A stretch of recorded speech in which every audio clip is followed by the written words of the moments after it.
بسم اللہ الرحمن الرحیم۔ وفات سے 3 روز قبل جبکہ حضور اکرم صلی اللہ علیہ وآلہ وسلم ام المومنین حضرت میمونہ رضی اللہ تعالی عنہا کے گھر تشریف فرما تھے، ارشاد فرمایا کہ میری بیویوں کو جمع کرو۔ تمام ازواج مطہرات جمع ہو گئیں تو حضور اکرم صلی اللہ علیہ وآلہ وسلم نے دریافت فرمایا، کیا تم سب مجھے اجازت دیتی ہو کہ بیماری کے دن میں عائشہ رضی اللہ تعالی عنہا کے ہاں گزار لوں؟ سب نے کہا، اے اللہ کے رسول، آپ کو اجازت ہے۔ پھر اٹھنا چاہا لیکن اٹھ نہ پائے تو حضرت علی ابن ابی طالب اور حضرت فضل بن عباس رضی اللہ تعالی عنہ آگے بڑھے اور نبی صلی اللہ علیہ وآلہ وسلم کو سہارے سے اٹھا کر سیدہ میمونہ رضی اللہ تعالی عنہا کے حجرے سے سیدہ عائشہ رضی اللہ تعالی عنہا کی حجرے کی طرف لے جانے لگے۔ اس وقت صحابہ کرام رضی اللہ تعالی عنہ نے حضور اکرم صلی اللہ علیہ وآلہ وسلم کو اس بیماری اور کمزوری کے حال میں پہلی بار دیکھا تو گھبرا کر ایک دوسرے سے پوچھنے لگے، رسول صلی اللہ علیہ وآلہ وسلم کو کیا ہوا؟ رسول صلی اللہ علیہ وآلہ وسلم کو کیا ہوا؟ چنانچہ صحابہ مسجد میں جمع ہونا شروع ہو گئے اور مسجد نبوی میں ایک رش لگ گیا۔ حضور صلی اللہ علیہ وآلہ وسلم کا پسینہ شدت سے بہہ رہا تھا۔ حضرت عائشہ رضی اللہ تعالی عنہا فرماتی ہیں کہ میں نے اپنی زندگی میں کسی کا اتنا پسینہ بہتے نہیں دیکھا، اور فرماتی ہیں میں رسول صلی اللہ علیہ وآلہ وسلم کے دست مبارک کو پکڑتی اور اسی کو چہرہ اقدس پر پھیرتی، کیونکہ نبی صلی اللہ علیہ وآلہ وسلم کا ہاتھ میرے ہاتھ سے کہیں زیادہ محترم اور پاکیزہ تھا۔ مزید فرماتی ہیں کہ حبیب خدا صلی اللہ علیہ وآلہ وسلم سے بس یہی ورد سنائی دے رہا تھا کہ لا الہ الا اللہ، بے شک موت کی بھی اپنی سختیاں ہیں۔ اسی وقت مسجد کے اندر حضور صلی اللہ علیہ وآلہ وسلم کے بارے میں خوف کی وجہ سے لوگوں کا شور بڑھنے لگا۔ نبی صلی اللہ علیہ وآلہ وسلم نے دریافت فرمایا، یہ کیسی آوازیں ہیں؟ عرض کیا گیا کہ اے اللہ کے رسول، یہ لوگ آپ کی حالت سے خوف زدہ ہیں۔ ارشاد فرمایا کہ مجھے ان کے پاس لے چلو۔ پھر اٹھنے کا ارادہ فرمایا لیکن اٹھ نہ سکے تو آپ صلی اللہ علیہ وآلہ وسلم پر 7 مشکیزیں پانی کے بہائے گئے۔ تب کہیں جا کر کچھ افاقہ ہوا تو سہارے سے اٹھا کر ممبر پر لایا گیا۔ یہ رسول صلی اللہ علیہ وآلہ وسلم کا آخری خطبہ تھا اور آپ صلی اللہ علیہ وآلہ وسلم کے آخری کلمات تھے۔ فرمایا، اے لوگو، شاید تمہیں میری موت کا خوف ہے۔ سب نے کہا، جی ہاں اے اللہ کے رسول۔ ارشاد فرمایا، اے لوگو، تم سے میری ملاقات کی جگہ دنیا نہیں، تم سے میری ملاقات کی جگہ حوض کوثر ہے۔ اللہ کی قسم، گویا کہ میں یہیں سے حوض کوثر کو دیکھ رہا ہوں۔ اے لوگو، مجھے تم پر تنگ دستی کا خوف نہیں، بلکہ مجھے تم پر دنیا کی فراوانی کا خوف ہے کہ تم اس کے معاملے میں ایک دوسرے سے مقابلے میں لگ جاؤ گے، جیسا کہ تم سے پہلے والے لگ گئے، اور یہ دنیا تمہیں بھی ہلاک کر دے گی جیسا کہ انہیں ہلاک کر دیا۔ پھر مزید ارشاد فرمایا، اے لوگوں، نماز کے معاملے میں اللہ سے ڈرو، اللہ سے ڈرو، نماز کے معاملے میں اللہ سے ڈرو، یعنی عہد کرو کہ نماز کی پابندی کرو گے، اور یہی بات بار بار دہراتے رہے۔ پھر فرمایا، اے لوگوں، عورتوں کے معاملے میں اللہ سے ڈرو، عورتوں کے معاملے میں اللہ سے ڈرو، میں تمہیں عورتوں سے نیک سلوک کی وصیت کرتا ہوں۔ مزید فرمایا، اے لوگو، ایک بندے کو اللہ نے اختیار دیا کہ دنیا کو چن لے یا اسے چن لے جو اللہ کے پاس ہے، تو اس نے اسے پسند کیا جو اللہ کے پاس ہے۔ اس جملے سے حضور صلی اللہ علیہ وآلہ وسلم کا مقصد کوئی نہ سمجھا، حالانکہ ان کی اپنی ذات مراد تھی، جبکہ حضرت ابوبکر صدیق رضی اللہ تعالی عنہ وہ تنہا شخص تھے جو اس جملے کو سمجھے اور زاروں قطار رونے لگے اور بلند آواز سے گریہ کرتے ہوئے اٹھ کھڑے ہوئے اور نبی علیہ السلام کی بات قطع کر کے پکارنے لگے، ہمارے باپ دادا آپ پر قربان، ہماری مائیں آپ پر قربان، ہمارے بچے آپ پر قربان، ہمارے مال و دولت آپ پر قربان۔ روتے جاتے ہیں اور یہی الفاظ کہتے جاتے ہیں۔ صحابہ کرام رضی اللہ تعالی عنہم ناگواری سے حضرت ابوبکر صدیق رضی اللہ تعالی عنہ کی طرف دیکھنے لگے کہ انہوں نے نبی صلی اللہ علیہ وآلہ وسلم کی بات کیسے قطع کر دی۔ اس پر نبی کریم صلی اللہ علیہ وآلہ وسلم نے حضرت ابوبکر صدیق رضی اللہ تعالی عنہ کا دفاع ان الفاظ میں فرمایا: اے لوگو، ابوبکر کو چھوڑ دو کہ تم میں سے ایسا کوئی شخص نہیں کہ جس نے ہمارے ساتھ کوئی بھلائی کی ہو اور ہم نے اس کا بدلہ نہ دیا ہو، سوائے ابوبکر کے کہ اس کا بدلہ میں نہیں دے سکا، اس کا بدلہ میں نے اللہ پر چھوڑ دیا۔ مسجد نبوی میں کھلنے والے تمام دروازے بند کر دیے جائیں سوائے ابوبکر کے دروازے کے کہ جو کبھی بند نہ ہوگا۔ آخر میں اپنی وفات سے قبل مسلمانوں کے لیے آخری دعا کے طور پر ارشاد فرمایا: اللہ تمہیں ٹھکانہ دے، تمہاری حفاظت کرے، تمہاری مدد کرے، تمہاری تائید کرے۔ اور آخری بات جو ممبر سے اترنے سے پہلے امت کو مخاطب کر کے ارشاد فرمائی وہ یہ کہ اے لوگو، قیامت تک آنے والے میرے ہر ایک امتی کو میرا سلام پہنچا دینا۔ پھر حضور صلی اللہ علیہ وآلہ وسلم کو دوبارہ سہارے سے اٹھا کر گھر لے جایا گیا۔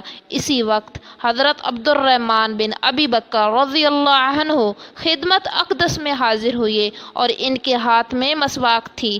نبی اکرم صلی اللہ علیہ وآلہ وسلم مسواک کو دیکھنے لگے لیکن شدت مرض کی وجہ سے طلب نہ کر پائے، چنانچہ سیدہ عائشہ رضی اللہ تعالی عنہا حضور اکرم صلی اللہ علیہ وآلہ وسلم کے دیکھنے سے سمجھ گئیں اور انہوں نے حضرت عبد الرحمن رضی اللہ عنہ سے مسواک لے کر نبی کریم صلی اللہ علیہ وآلہ وسلم کے دہن مبارک میں رکھ دی، لیکن حضور صلی اللہ علیہ وآلہ وسلم اسے استعمال نہ کر پائے تو سیدہ عائشہ رضی اللہ تعالی عنہا نے حضور اکرم صلی اللہ علیہ وآلہ وسلم سے مسواک لے کر اپنے منہ سے نرم کی اور پھر حضور صلی اللہ علیہ وآلہ وسلم کو لوٹا دی تاکہ دہن مبارک اس سے تر رہے۔ فرماتی ہیں آخری چیز جو نبی کریم صلی اللہ علیہ وآلہ وسلم کے پیٹ میں گئی وہ میرا لعاب تھا، اور یہ اللہ تبارک و تعالی کا مجھ پر فضل ہی تھا کہ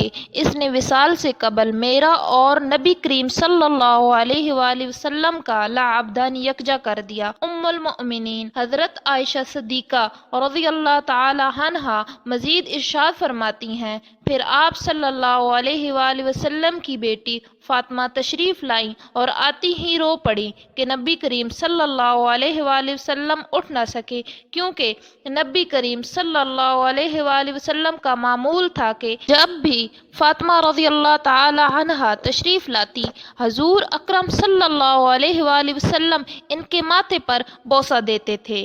حضور صلی اللہ علیہ وآلہ وسلم نے فرمایا اے فاطمہ قریب آ جاؤ۔ پھر حضور صلی اللہ علیہ وآلہ وسلم نے ان کے کان میں کوئی بات کہی تو حضرت فاطمہ اور زیادہ رونے لگیں۔ انہیں اس طرح روتے دیکھ کر حضور صلی اللہ علیہ وآلہ وسلم نے پھر فرمایا اے فاطمہ قریب آؤ۔ دوبارہ ان کے کان میں کوئی بات ارشاد فرمائی تو وہ خوش ہونے لگی۔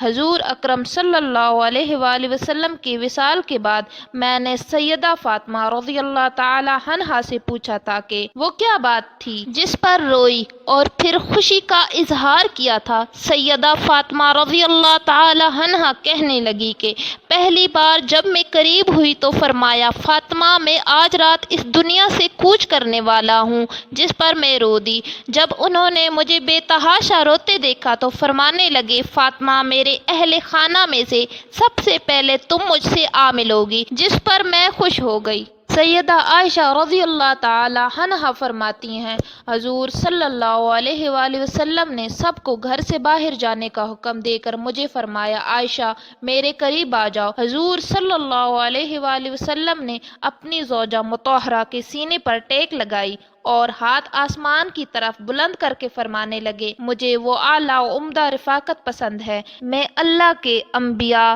صادقین، شہداء اور صالحین کی رفاقت کو اختیار کرتا ہوں۔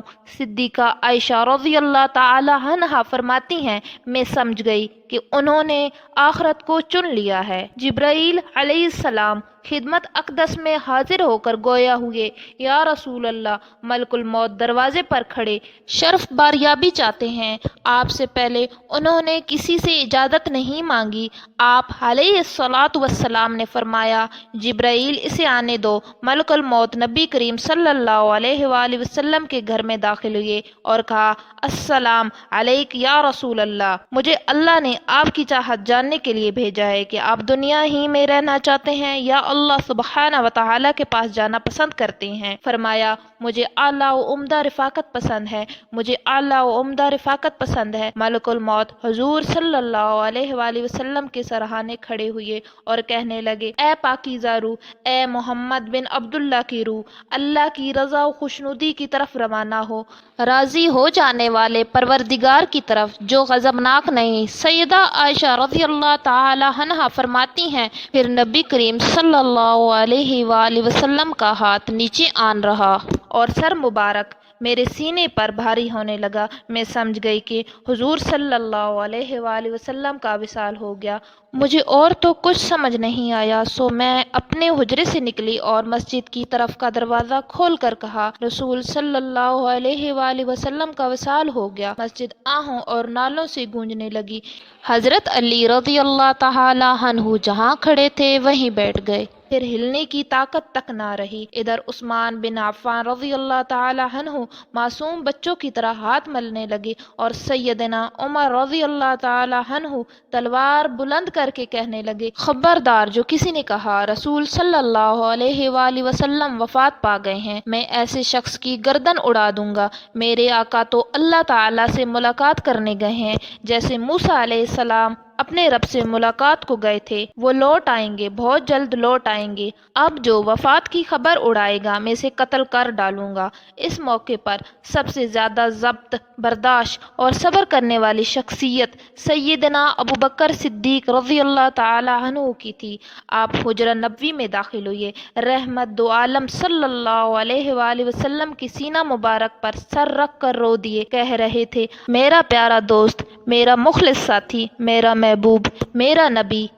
پھر حضور صلی اللہ علیہ وآلہ وسلم کے ماتھے پر بوسہ دیا اور کہا، یا رسول اللہ، آپ پاکیزہ جیے اور پاکیزہ ہی دنیا سے رخصت ہو گئے۔